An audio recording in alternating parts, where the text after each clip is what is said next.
tama po lahat ng mga hinala natin noong araw, hindi naman nung araw, nung isang taon, na lahat po ng nagaganap na usapin ay para lang po diversion sa tunay na issue ng ating bansa. No? Ito po yung pinakamalawak na pagnanakaw sa flood control project. Kita nyo po ngayon gaano ka nung napalitan po ang Senado, kasi nawala na po talaga tayo sa wisyo dyan. Wala na tayong pag-asa. Inisip natin talagang lahat po ng ginawa nila, mga kapatid.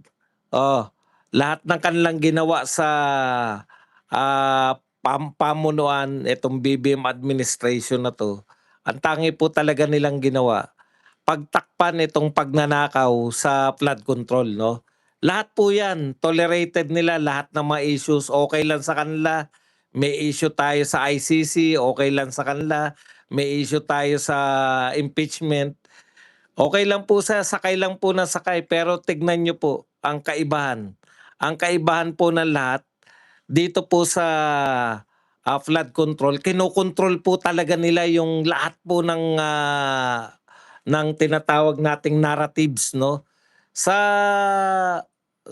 bagamat may pasundot-sundot po sila, hinayaan na nila yung impeachment trial, hinayaan na nila yan sa mga kakamping Dilawan, Makabayan Black, no?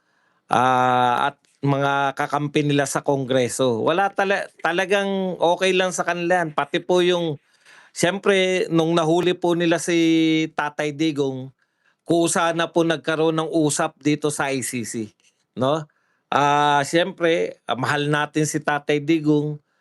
Kaya kita ninyo, okay lang sa kanila na may nagpupunta sa ICC.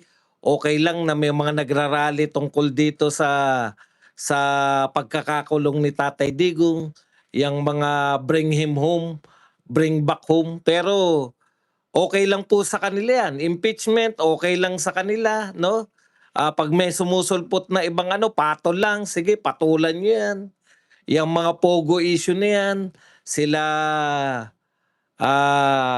anong pangalan nun? Yung mayor, si Alice Go. Yan, sige, diversion upon diversion upon diversion. Yung pagkakakulong ni Kibuloy, talagang talagang ginagamit po nila yung mga malalaking event. Kung tutuusin nga, no, parang okay pa sa kanila na may gera ba? Okay yan. Okay na okay yung gera na yan sa Middle East kasi pansamantala mawawala tayo dito sa tunay na issue. Yung pinakatotoong issue lang po sa kanila, nakabado talaga sila na ang higpit po nila tuwing meron. Kaya po kinontrol nila agad eh. Kinontrol po agad nila yung narrative dito sa flood control. No? Kasi pag hindi po, ito talaga yung sasabog eh. Ngayon, no, nagkaroon po tayo ng pagkakataon, nagkaroon po ng kudita sa Senado, biglang-bigla sa isang iglap. Tignan nyo lang po curious lang ako. Ngayong nakita po natin, ang tagal po natin pinag-usapan niyang impeachment na yan. Galit na galit tayo kay Madriaga, galit na galit tayo sa mga gimmick na ginagawa nila. Alam natin gimmick lahat eh.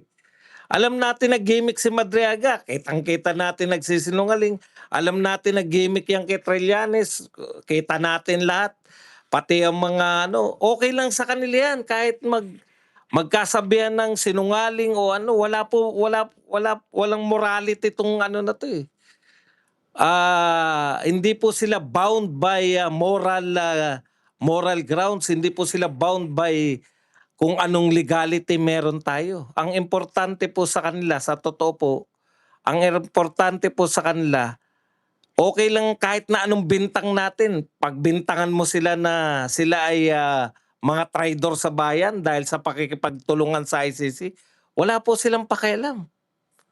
Mas gusto pa nilang mag-usap tayo ng traidor ba sila dahil kumakampi sa ICC?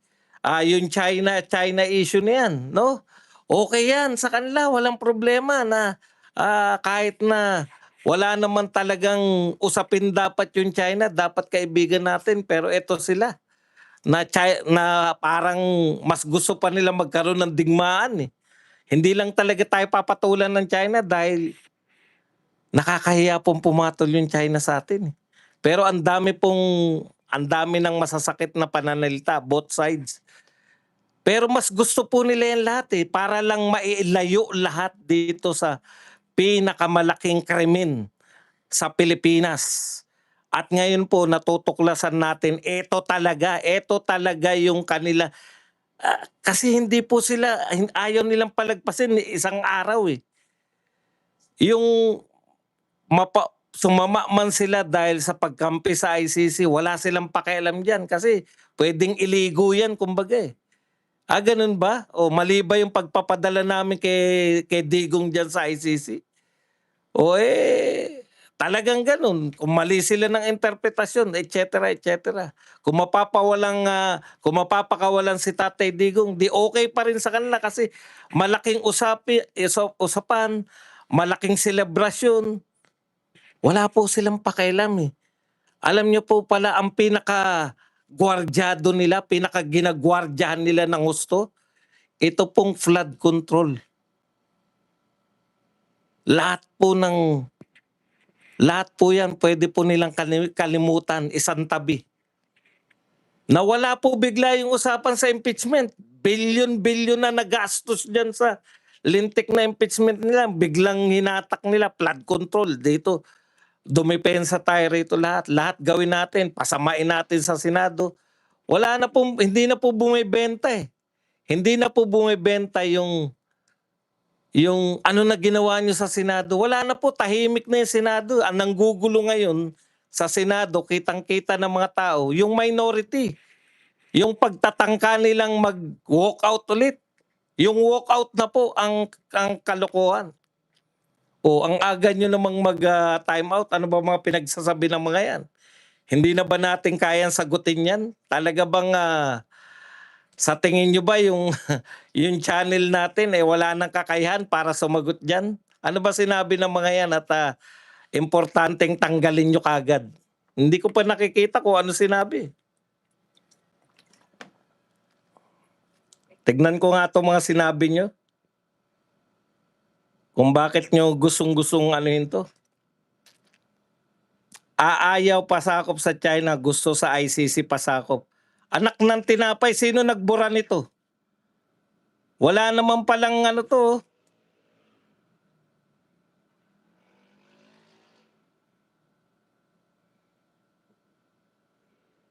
Pati kalikasan at panahon maka-DDS na rin. Umuulan dito sa amin, pinapadala yung flood control scam. Wala naman pong problema rito, bakit po nyo binubura yung mga ganyan? Hayaan nyo lang po, hindi naman hindi ba natin kayang sagutin yung mga ganyang kung kayo po masyado kayong trigger happy, wag na po kayong moderator. Sino man po yung mga moderator na masyadong trigger happy, wag na po kayo.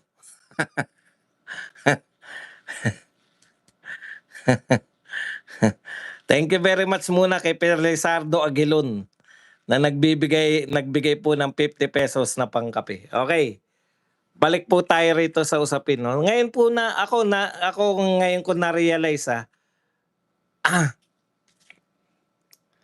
alam niyo po, wala naman pong katuturan yung maganda pa. Hindi po tayo ganun dito. Kung gusto niyo po yung maramdamin po kayo, doon po kayo maging moderator po sa mga walang kakayahan sumagot. Meron po tayo pag binabastos ako, binabastos na sobra yung mga Duterte. Pero yung mga ganyang hindi lang po nyo nagustuhan, wag nyo pong buburahin. Okay. Balik na po tayo rito. Balik po tayo rito sa ating talakayan. Ngayon ko po napagtanto, kasi ang bilis po ng reaction nila, eh. At galit na galit, eh. Ang tagal pong mga lalamya-lamya yung mga yan. Sila Lacson, sila Tito Soto, lalo na si Erwin Tulfo. No? Ang lamya po niyan, parang hayaan lang, wala nangyayari. Matagal pong wala nangyayari. 9 months kayong namuno sa Senado, wala pong kakaibang naganap. Wala po. Kaya pala ito sila Lacson Nagtataka kayo, walang katotoran yung pinag-uusapan, di ba? Pinapatulan niya lahat ng sinasabi ni Marcoleta para lang po may pag-usapan. Para dun po mauwi yung usapan, yung bakit mo ko sinabihan ng kung ganun. Kasi nagtataka ako eh. Bakit napakababaw na ni Lacson? Yun pala makikita nyo po kung ano yung underlying, no? Bakit napaka ang conclusion ko po sa naganap po ng ilang isang linggo pa lang yata na naupo si Cayetano, pilit na nilang ikudita. Kasi hodang wala pong nagtatanggi. Napunan nyo ba? Walang tumatanggi sa kanila na sila ay harap-harapan na nananakot, harap-harapan na nag-iimbita. Harap-harapan sila nangangampanya na palitan si Senate President Alan Peter Cayetano. Wala na po silang 'di ba meron tayong kasabihan, wala nang pakundangan, hindi na po nagtatago, no? Tapos isa pang hindi nila tinatago yung panghahanting nila kay Bato na wala pong red notice mula po sa Interpol. Wala po talaga lahat. Mas gusto pa nila na maakusahan sila na traidor ng bayan para yun na ang pag-usapan, yung ICC. Bakit nyo sinusunod yung ICC? Noon po kasing dinakip si Tatay Digong, meron pa po silang katwiran eh. Good morning Kabadong, mabuhay ka, magkape muna tayo. Yan, thank you very much kay Padjak Kusa. Ayan, Padjak Kusa na nagbigay sa atin ng $499 na pangkape. Teka, gawin na natin muna tong hindi, moderator na pala si Padjak Kusa. Okay.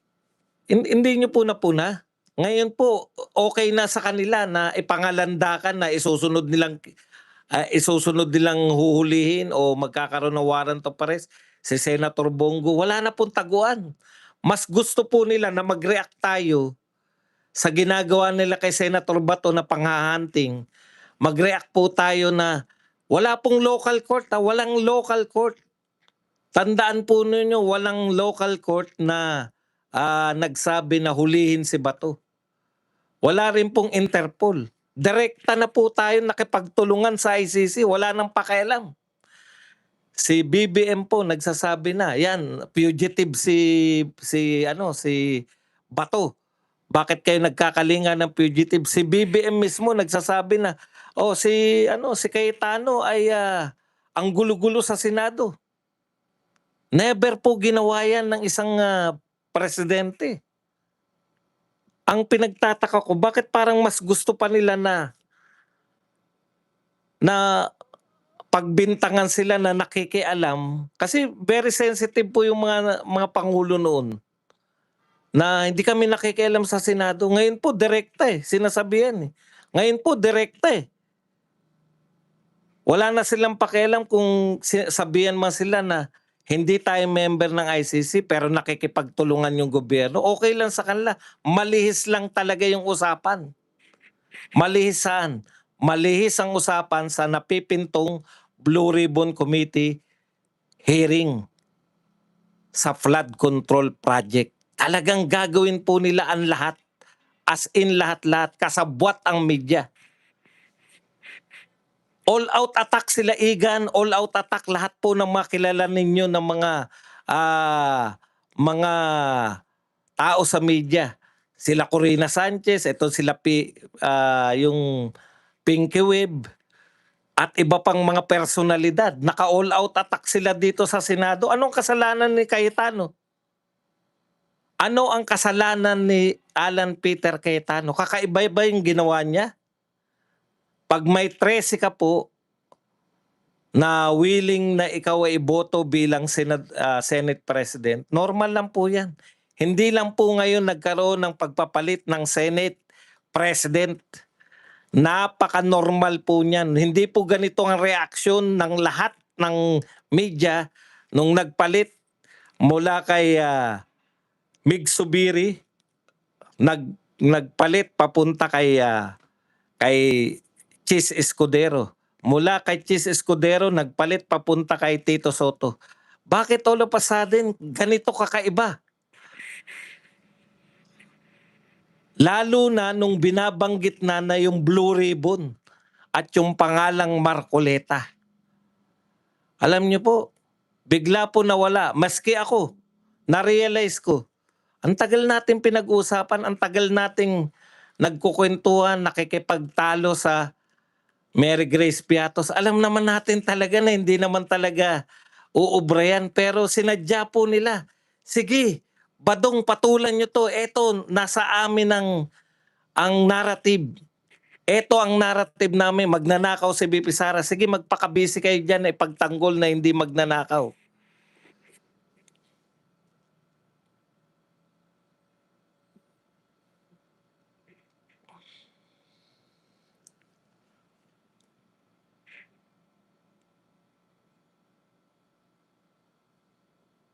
Tindi. Ang tagal-tagal natin pinagtatanggol yung yung confidential fund na walang kinalaman. Pwede pala nating i-ignore yan at wala silang magagawa. Pwede pala tayo lahat talaga mag-focus lang sa flood control dahil eto talaga yung tunay na nakawan. Pati po yung pagpapakulong, ngayon ko po na-realize, bagamat ang laki-laki pong problema nito, ang laki po, masakit po sa mga Duterte, pero ngayon ko po na-realize, na tuwan-tuwa po sila na nakakulong po si Tatay Digong dahil siyempre bilang Duterte, yun yung ipaglalaban mo.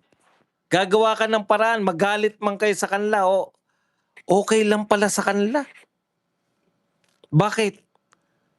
Mas pinag-uusapan natin yung pang-aapi sa mga Duterte, mas nawawalan tayo ng time na pag-usapan itong flood control.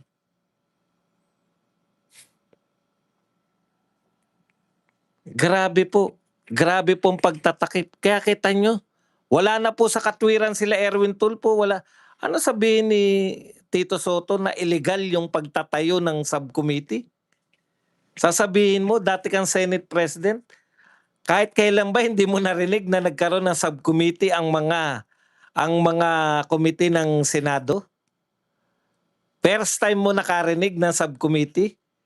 Ikaw ang pinakamatagal.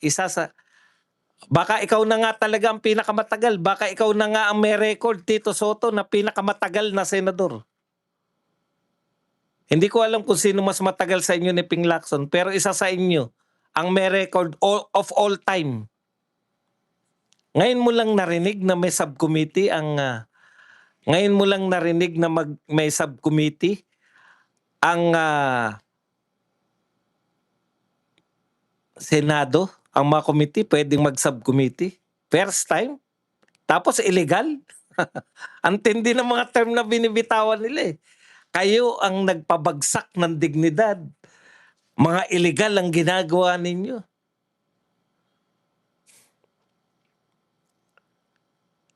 Ako tagapanood lang eh. Alam kong may mga subcommittee. Hindi po naging legal ang pagsasubcommittee.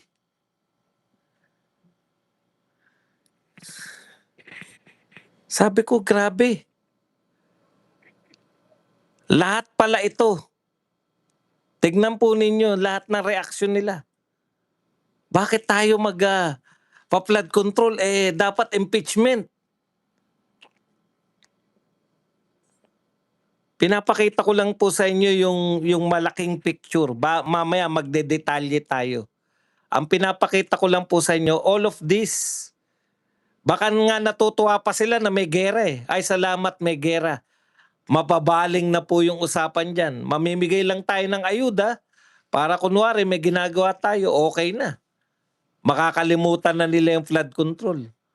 1,600 po tayo. Ang bilis po natin maging 1,600. Pero naiiwan po yung likers natin. Ang likers po natin, 418 lang. In general po, pinapakita ko muna sa inyo, mamaya po tayo mag-specific para po patunayan natin yung teorya natin. In general po, lahat po ng nagaganap maliban sa pag-imbestiga sa flood control, okay po sa kanila yan lahat. Pabor sa kanila yan. may tension with China na tayo lang po nakakaramdam. Okay sa kanila. Tignan nyo, kung ako matinong tao, halimbawa itong sino yung lagi nating namomroblema dyan sa tension sa China? Si, yung kailong ni Redon, Tariela. Halimbawa si Tariela. Kung ako yan, wala ka palang kakayahang gawin. Kundi mang intriga na mang intriga, tanggalin na kita. Yung may kakayahan na lang kaibigan sa China, ilalagay ko dyan. Di ba napakasimple? Kung mula nung nakaupo ka dyan, wala ka na ni-report kundi yung away with China. Ang ilalagay ko dyan, yung makikipagkaibigan sa China para wala na tayong problema. Simple lang, minsan lulutasin mo lang ang problema eh. Kung sige po, hindi niya kaya mapigilan yung tensions with China, tanggalin mo at yung may kakayahang makipag-usap sa China, ilagay mo. Simple lang yung mga paglutas ng mga problema kung presidente ka eh. Pero kusa pala yan. Hanggat may tension, meron silang ibang narrative na kami nagtatrabaho, mga ano kami, tunay kami makabayan, di kami pumapayag na magpailalim tayo sa China, etc. etc. Habang yung mga magnanakaw sa flood control, hindi na pinag-uusapan. Di ba? Napunan nyo ba? Ang bilis po pagka tungkol po sa flood control. Gutesa lumabas. Kagyat na nawala si Gutesa. Hindi natin alam kung saan na napunta si Gutesa. 18 Marines. Pucha yung expose na yan in any other time. Yung 18 Marines, thank you very much kay Noemi Gil Baliga na nagbigay ng 50 pesos. Okay. In any other time, sa ibang panahon, yung paglantad po ng 18 Marines, napakalaking balita po sa media yan. Inignore ng media natin. Grabe po yung media natin, no? Talagang nung araw may tinatawag tayong envelopmental journalism. Ito po kakaiba. Maleta journalism po to.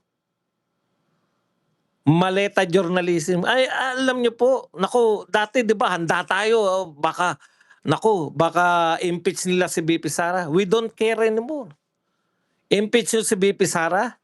Paano nyo impeach si BP Sara? Na-impeach na pala. Paano nyo i-convict si BP Sara? Sa ganyang ebidensya? Nakita na namin ang ebidensya nyo eh. Ang matindi dyan, yung ebidensya nyo, wala pang kumukontra dyan. Abogado lang po yan. Tapos na yan.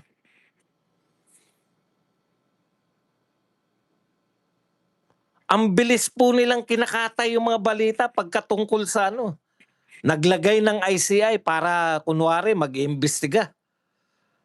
Wala. Walang nangyari sa investigasyon ng ICI. Gumastos tayo ng milyon para magtayo ng ICI. Na-delay yung pag-iimbestiga dahil sa ICI tapos hindi na tinuloy. Kaya si Lacson okay lang sa kanya na makipagbabag kay Marcoleta eh. Papugian na lang nga yung wala na pong katuturan, di ba? Meron, mas pogi ako sa kanya. Anak ng pupa, yun na lang, mas pogi ka kay Marcoleta. Mas magandang lalaki ka kay Marcoleta para lang mawala dun sa tunay na issue ng mag-investigasyon. Yung ingay ni Erwin Tulfo ngayon, napakatahimik niya. Vice Chairman ka, Erwin eh. Paano ka maniniwala sa'yo na hindi ka dependot? Eto napaka-contrast nito. Pinapalo yung lamesa niya ni Bato. Alam siguro ni Bato kung bakit yung lamesa niya pinapalo.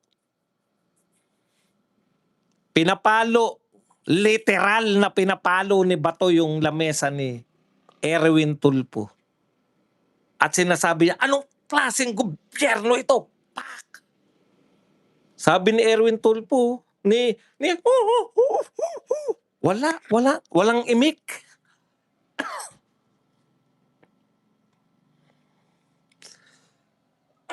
Kaya nga inakusahan kayo, eh. Kailan ba kayo kikibong mga tulpo, 'di ba? Nakantyawan yung mga tulpo, kikibo lang sila, gusto niyong kumibo sila, magdala kayo ng away mag-asawa diyan. Pero ngayon, biglang-bigla ang ingay ni tulpo. Biglang-bigla siya na yung tagapagsalita na ang gulo ng Senado. Asan ang magulo? Kayo lang ang magulo, eh. Asan ang ibabangon niyo? Ngayon pa lang bumabangon ang Senado sa matagal na pagkakalugmok dahil ayaw ninyong mag-imbestiga sa flood control.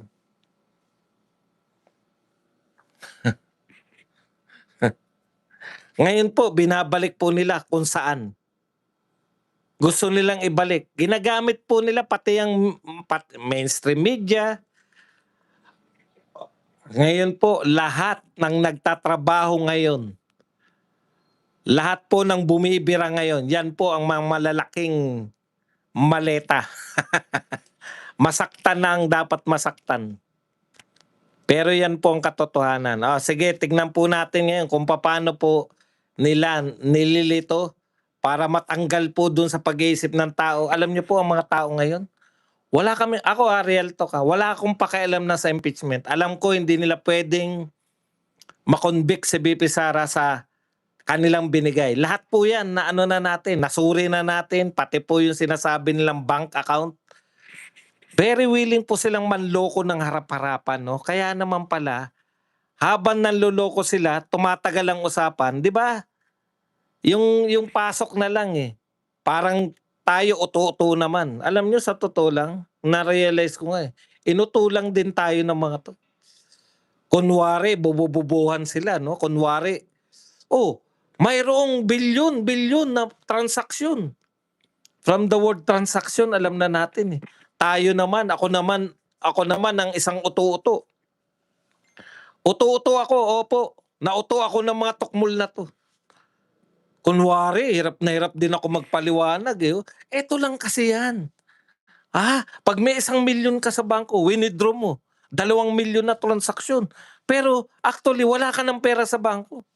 Putya, sila siguro, sige, habang pinipidan namin kayo ng mga imposible para may pag-usapan, nakakalimutan nyo na may flood control na hindi iniimbestigahan. Wiling-wili tayo, no? Kaya pala ganun ang si Madriaga, ano ko yan? Di kaya sinadya nila lahat yung mga pagsisinungaling nila para may pag-usapan tayong kakaiba? Ang dali lang po magsabi ng nag-withdraw ka sa isang tunay na bangko, sa isang tunay na mall. Pero bakit babanggitin na nag-withdraw sa isang bangko na wala pang mall? Para lahat tayo nagwawala. Hindi totoo yan. Wala kaming ganyan. Wala dito. Taga rito ako. Dito na ako tinubuan. Puta, ikukot mo naman yung taga ron. Sabi nung taga ron, wala daw talaga mall doon. Sabi taga ron. Puta, lahat na. Ngayon naman, ano tayo? Oo nga, niloloko nyo kami. Yung mga naluloko sa atin, sige. Kwento lang kayo ng kwento dyan. Pagkatapos nyo niyan, magpipid pa kami sa inyo ng mga na pwede nyo pa rin magwala. Wag lang tong flood control kasi hindi pwede to. Untouchable tong mga to. Hindi pa pwedeng pag-usapan ng flood control. Yan, pag-usapan nyo yan. Ang nawawalang mall.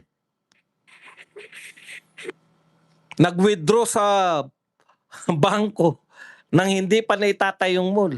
Walang nagre-react doon mula sa kanila. Mukha tayong engot na pinidan tayo ng mga kasinungalingan tapos nagwawala tayo.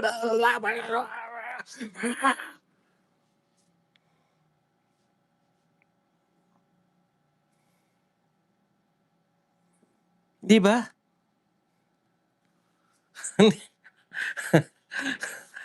Suri-suri pa tayo no? Transaction. Puta, pwede naman, tama naman yung sinabi namin, may 7 billion transactions. Sinabi ba namin pera nila yan? Sabi lang naman namin, hindi nila maipaliwanag. Tangina talaga, talagang talagang bahagi tayo ng panggagago. Pero wag sa flood control. Pag sa flood control, isang araw pa lang, lumantad kayo 18, kasuhan namin kayo. Kasuhan kaagad yung 18 Marines, kasuhan kaagad. Pati nga yung pagiging Marines nila, no? Ang laking usapan. Paano nyo tatawagin Marines yan? Merong hindi naman Marines yan lahat. Puta. Ilang araw din pinagtalunan nyo. Sige, wag na lang silang Marines. Ano na lang sila? Ex-soldiers. Merong hindi soldier dyan. Puta, isang araw na naman. O sige, wag na silang Brave 80 nila. Brave ba sila? Putang, basta layo lang ng layo. Palayo lang ng palayo. O tapos na ba yung Brave Marines? Dito naman tayo sa naman tayo. Sa mataba yung si Tanginan, ginagago tayo. Kagong-gago. Para lang mailayo sa flood control. Ngayon, concern pa ba tayo dyan? Impeachment, sino po magtatangka? Mga senatoriables yan. Kaya ang boboto lang dyan, si Kiko, si laban kay BP Sara, si Kiko, si Ontiveros, si Ping Lacson at saka si Tito Soto. Yan lang ang sigurado. Bakit si Ontiveros sigurado ka ba dun? Ano ba pakinabang niya? Wala siyang pakinabang. Pero clueless siya eh.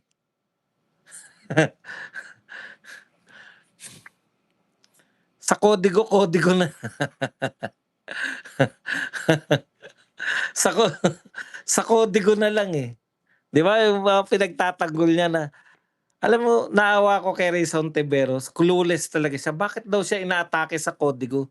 Hindi ba kayo, ay sa index cards and notes, gusto niya raw na maging tapat? Rizon Tiberos, iba po yung notes. Katulad niya, nagno-notes ako. Iba yung notes sa binabasa mo na lahat, pati yung damdamin mo. Pinipid sa'yo lahat eh. Hindi ka naman nagno-notes eh. May maganda pong sagot sa kanya yung netizens dyan. Alam mo sagot na netizen sa kanya? Meron ba namang, total estudyante pinag-usapan, di ba? Meron ba namang estudyante na nag-recitation na may kodigo?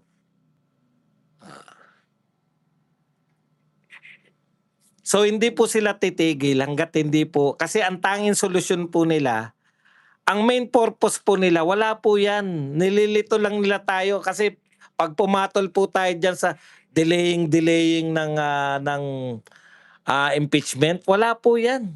Gusto po nila yan na pagtatanggol natin na dinedelay yung impeachment, tapos sasagot sila, pabida-bida. Ni Speaker! Ang bagal magsalita. Ang bagal mong magsalita, Luis Pro. Kala mo, mananalo ka. Pag nariyan ka na, bubunga, nako, yari ka dyan kay Marcoleta. Paano natin sasabihin ka naman? Kapapanood ko kay Marcoleta. Paano natin sasabihin yan, mga ganyan? Dito lamang hindi na tayo magkasundo-sundo dito. Paano sasabihin na magnanakaw si PB Sara? Marcoleta yun. Sige, basahin natin ha. Tignan po natin. Yan yung general theory ko. Na lahat ng nagaganap, masakit man pong sabihin, pati po yung pagpapakulong nila kay Tatay Digong, pinakamalaking distraction po. Hindi ba? Yan na talaga, ang tagal natin pinag-usapan yan, yung kampanya natin, dyan natin inubos. Totoo naman, dapat ipagtanggol si Tatay Digong. Pero tuwan-tuwa po sila habang pinagtatanggol natin si Tatay Digong, malaya po nilang nakakapagtago dito po sa nakawan dito sa flood control.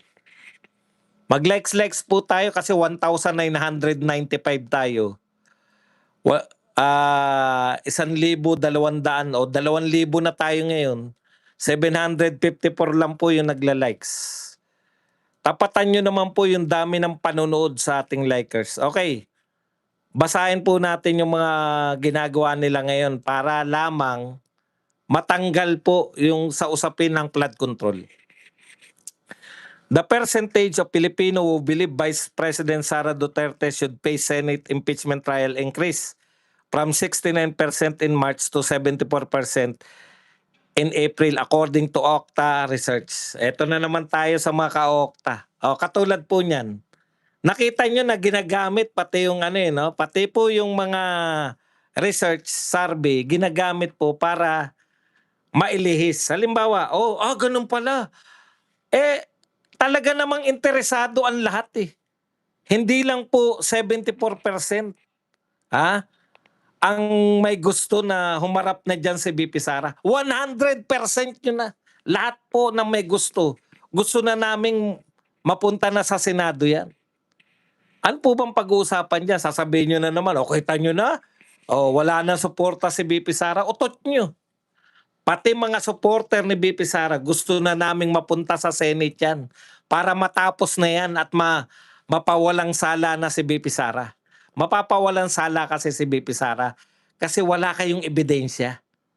Yan po ang halimbawa ng pinipilit po nila na pag-usapan na naman yan. Wala na po yan sa amin. Alam namin na hindi makukonvict si VP Sara dahil po sa kawalan ng ebidensya. Meron ba namang kaso yung pag ako namatay, ipapapatay ko kayo? Buhay na buhay si VP Sara eh. Di ba? Buhay na buhay. Eto pa isa.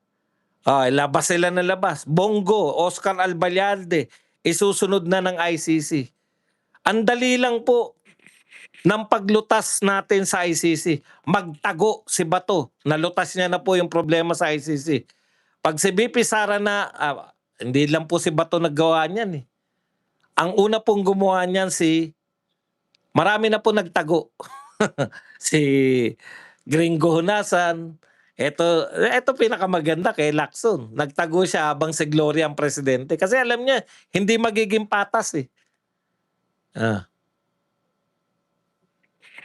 Ngayon, issue na naman nila, si Bongo naman, magwala tayo para makalimutan natin utot nyo. Alam na ni Bongo ang gagawin niya. Ano ngayon, Boy Tago? Ano ngayon kung nagtago si Bato, at least hindi siya huli. Hindi siya kulong. Ito po ang hamon ni Marcoleta sa ating Pangulo. Ang ganda ng hamon ni Marcoleta eh. Sabi ni Marcoleta, hinahamon ko si PBBM. Pinagmamalaki niya palagi na siya daw ang nagsimula ng flood control investigation. Pues, nananawagan ako sa kanya, hinahamon ko siya, bantaan niya lahat ng haharang sa investigation sa Huwebes, sa Blue Ribbon. June 4 po, may petsa na. Bantaan niya na lahat ng haharang mananagot sa kanya. Tignan natin kung totoo nga siya ang nagsimula at tatapos. Hinamon ka na BBM. Lahat ng mga nagsasabing haharangin nila, unahin mo na si Tito Soto, dineklara na illegal yung subcommittee. BBM, pagbantaan mo man lang sila. Marcos Jr. nababahala na baka baliktarin daw ni VP Sara ang kanyang mga reforma kung sakaling manalo ito sa 2028.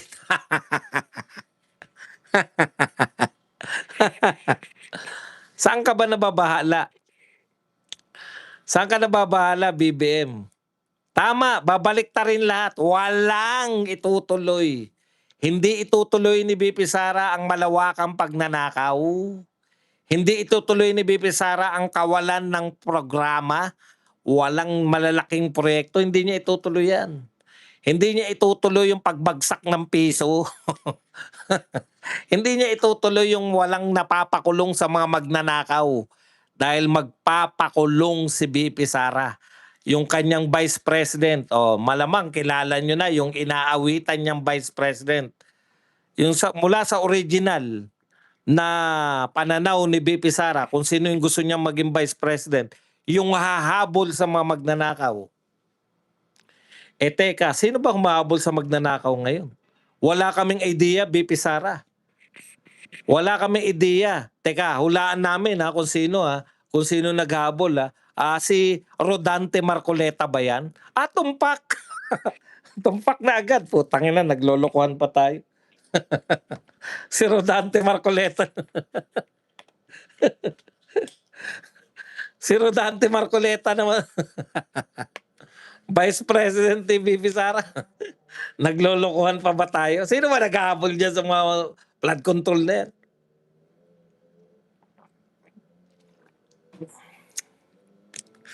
Sabihin mo ba, di ba si Cayetano?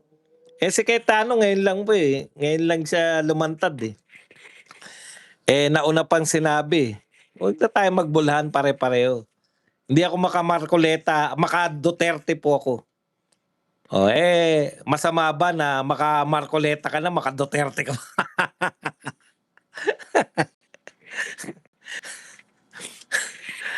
Hindi ba masarap na si Marcoleta ang Vice President para alam mo kung ano, kung na alam mo na hahabulin niya talaga yung magnanakaw. Alam mo kung bakit?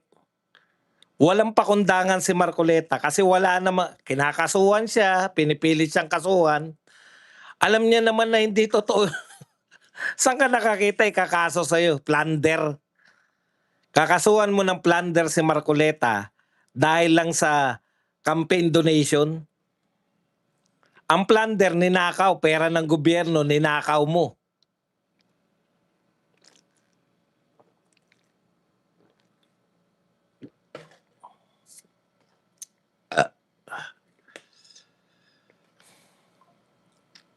Okay. Wala pong itutuloy sa Mr. President, pasensya na po kayo. Wala po talaga itutuloy sa mga ginawa mo tignan niyo po, 4 na taon na siya. 4 na taon. Na presidente. Pero hanggang ngayon, naghahanap pa rin ng i-appoint na mga sekretary. Ano nangyari doon sa mga sekretary ng nagdaang panahon?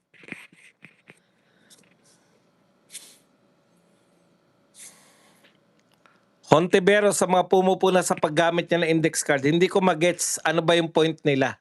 Kaya hindi mo magets kasi wala nagbibigay sa'yo ng index card.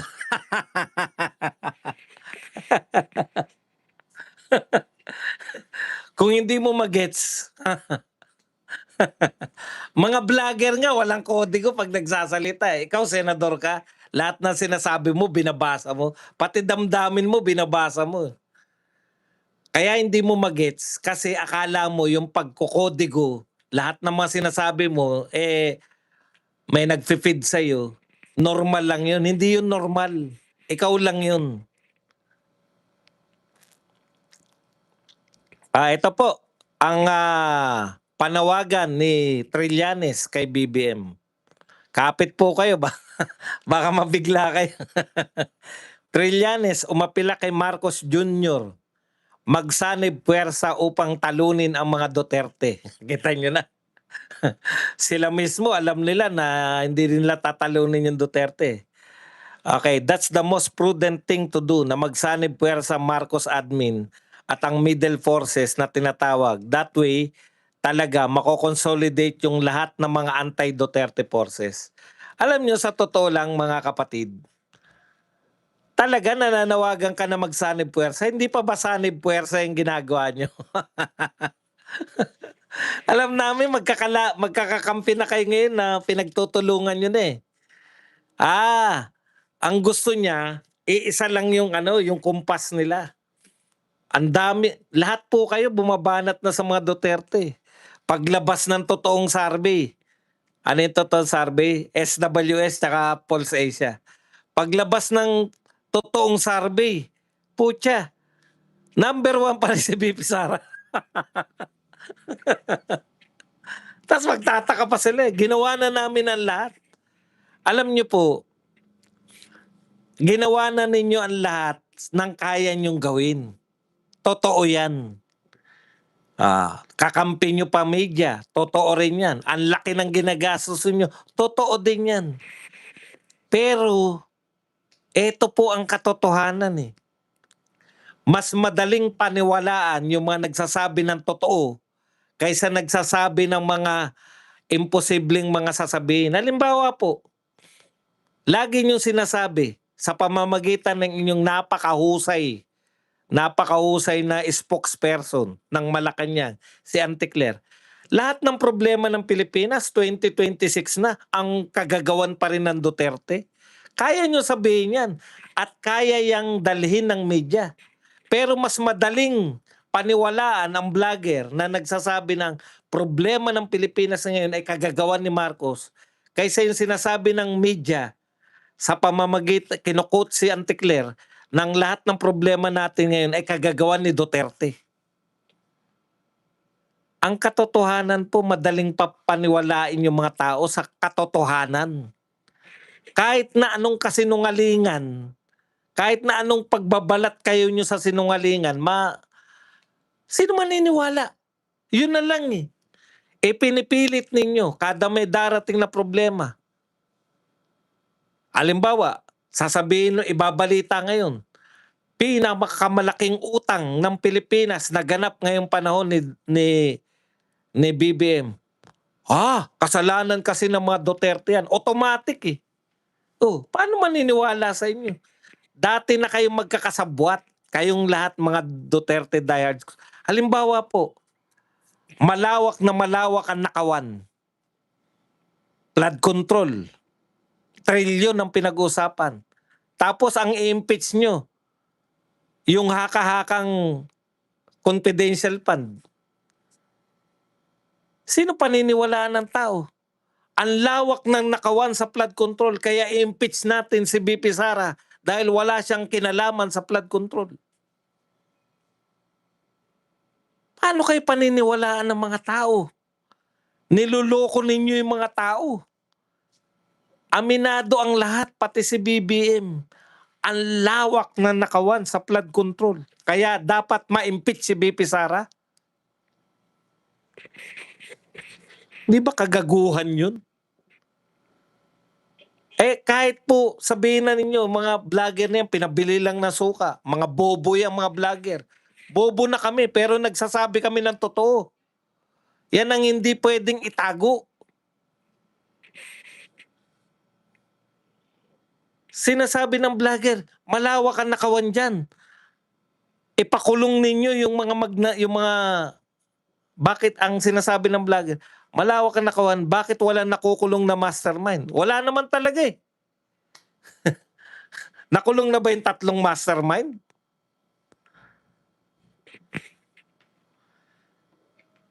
Paano kayo paniniwalaan? Yun yung tanong eh. Paano kayo paniniwalaan sa simpleng bagay na ganyan? Si BP Sara uusigin nyo? Lahat kayong mga DDH? Ano kinalaman ni BP Sara sa flood control? Wala ni isang nagsasabi sa inyo na may kinalaman si BP Sara.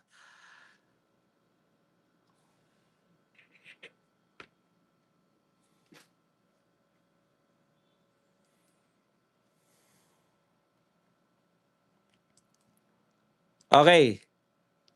Ano po tayo? Teka, baka meron pa. Eto, maganda sinabi ni Atty. Trixie Cruz. Warning, the words Blue Ribbon and Marcoleta can be triggering to some people. Correct. Ang salitang Blue Ribbon at ang pangalang Marcoleta ay kagyat na nakakabaliw sa mga magnanakaw. Huwag na tayong ano. Mga magnanakaw, ito po, isa po sa mga, hindi ko sinasabi magnanakaw si Asidre ha.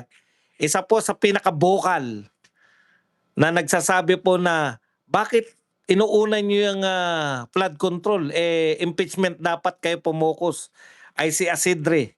Nakiusap sa mga senador na unahin ang impeachment kaysa investigasyon sa anomalya sa flood control project. Nung tinignan mo yung listahan ni yung listahan po ni Representative Leandro, kung sino po may pinakamalaking insertion in 2025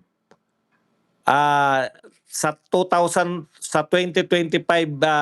insertions, pinakamalaki po Tingog Party List. Sino po mga congressman ng Tingog? Si Yeda at saka si Jude Asidre. Kaya naman pala very vocal ka na wag pag-usapan. Yung tingog pa lang pinakamalaki. Susunod na pinakamalaki, Axis, na ang congressman ay dating congressman Erwin Tulfo. Kaya pala daldal mo Erwin Tulfo, naklat tinapay naman oh. Ikaw naman talaga Erwin oh. Kaya pala madaldal ka eh. Kasi ikaw pala congressman noon.